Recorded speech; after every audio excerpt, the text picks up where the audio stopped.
Sophia croyait partir pour un voyage romantique avec son mari, Marcus, sur une île isolée. Mais ce qui devait être une escapade amoureuse cache en réalité un sombre plan. Marcus a tout orchestré pour se débarrasser d'elle.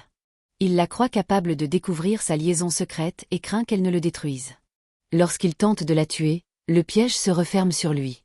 Sophia survit, comprend la vérité, et la forêt devient le théâtre d'une traque impitoyable. Entre pièges mortels, indigènes cannibales et un amour trahi, les rôles s'inversent. Leur survie ne tient qu'à un fil. Et si la vengeance réveillait des sentiments enfouis? Cette femme au corps superbe venait tout juste de finir de nager lorsqu'elle remarqua quelque chose d'étrange. Son mari était seul, en train d'enlever ses chaussures, de boucler sa ceinture en un cercle, puis de lever les yeux vers un grand cocotier. Il attacha la ceinture autour de ses pieds et commença à grimper à l'arbre. Sophia, à la fois inquiète et curieuse, s'habilla en hâte et le suivit. Elle arriva bientôt dans un bosquet de cocotiers sauvages, où des noix de coco étaient éparpillées partout au sol. Elle fut encore plus perplexe. Que pouvait bien faire son mari là-haut? Silencieusement, elle se glissa au pied de l'arbre, et entendit Marcus flirter et plaisanter avec une autre femme. Furieuse, elle posa ses poings sur ses hanches, prête à secouer l'arbre pour le faire tomber et le tuer. Mais à la seconde suivante, une idée lui vint. « Oui », murmura-t-elle. En entendant cela, la femme se contenta de hocher la tête. Elle ne démasqua pas tout de suite le mensonge de son mari, elle semblait avoir son propre plan. Ce soir-là, le couple s'installa près du feu de camp, comme s'ils étaient vraiment en vacances, se reposant comme si de rien n'était. Sophia caressa doucement le front de Marcus, mais les choses étaient loin d'être aussi simples. Une fois qu'il s'endormit, elle fixa le bateau à moteur qu'ils avaient emprunté à leur arrivée, et prit une décision qui ferait regretter Marcus pour le reste de sa vie. Le lendemain matin, la montée de la marée réveilla Marcus. Lorsqu'il reprit ses esprits, il vit Sophia s'approcher de loin. Elle dit « Je suis désolée ». En entendant ces mots, Marcus eut un mauvais pressentiment, mais il ne fit que faire semblant d'être indifférent, assis sur la plage à admirer le paysage. Sophia s'approcha, le réconforta d'une caresse sur la tête, puis annonça qu'elle partait chercher des fruits dans la forêt. En réalité, elle se dirigeait vers l'autre côté de l'île, dans une grotte secrète où le bateau était encore bien amarré. Son plan était simple. Puisque Marcus voulait la trahir, elle allait cacher le bateau et prendre son téléphone, les piégeant tous les deux à jamais sur cette île déserte. Le soir venu, le couple buvait du vin rouge sur la plage. Marcus semblait calme, mais à l'intérieur, il était terrifié. Puis il remarqua que la clé du bateau pendait au cou de Sophia. En un instant, il comprit tout. Sans dire un mot, il détourna la tête, son regard devenant sombre.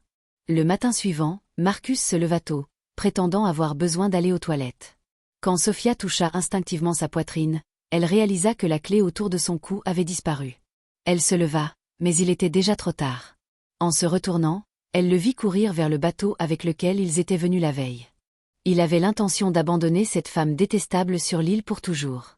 Mais chose étrange, bien qu'elle se soit déjà libérée, elle ne semblait pas vouloir le poursuivre.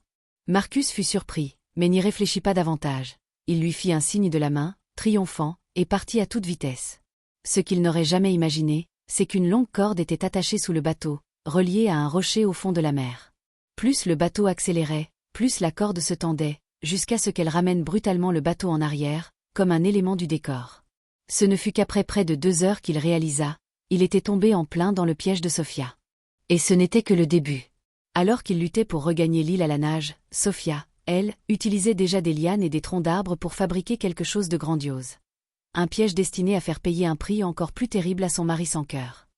Sophia était accroupie dans la forêt, occupée à ses tâches, sans remarquer que Marcus s'approchait lentement, tenant un gros tabouret en bois.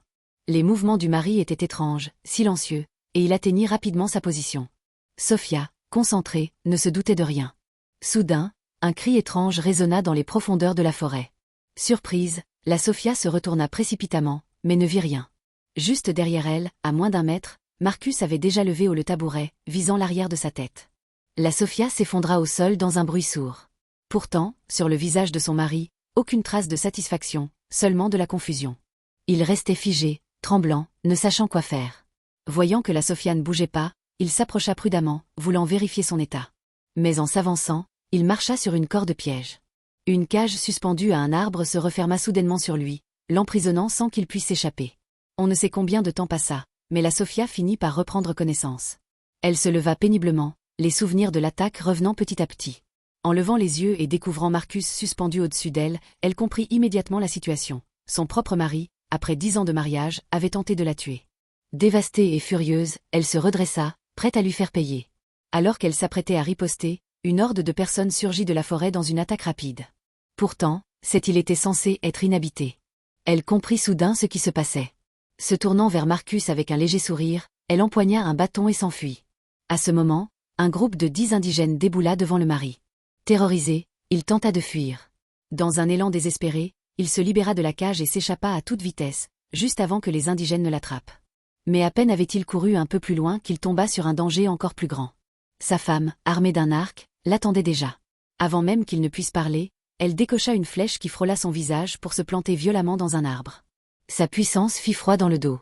Ne comprenant pas pourquoi Sophia voulait le tuer, il n'eut pas le temps de réfléchir qu'une autre flèche fusa. Cette fois, s'il n'avait pas esquivé, il y serait passé. Il comprit alors qu'elle était sérieuse et se réfugia derrière un arbre. Mais il ne pouvait pas rester caché indéfiniment.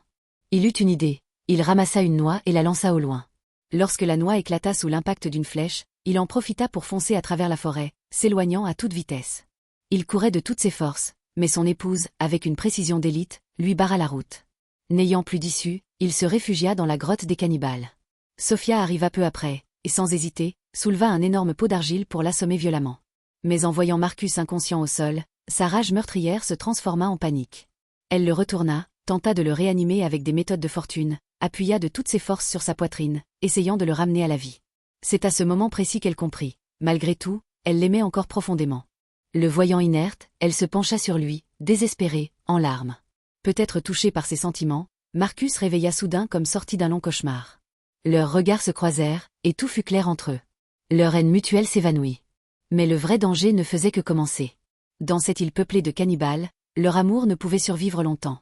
Et ce qui devait arriver arriva, ils tombèrent dans une embuscade. Des fléchettes enduites de poison les firent sombrer dans l'inconscience. À leur réveil, ils étaient prisonniers du village indigène. Heureusement, le chef n'avait pas l'intention de les tuer tout de suite.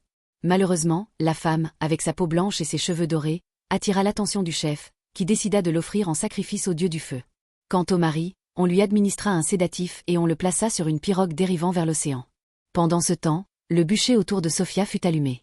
Son mari, transporté sur une barque, dérivait lentement vers le large.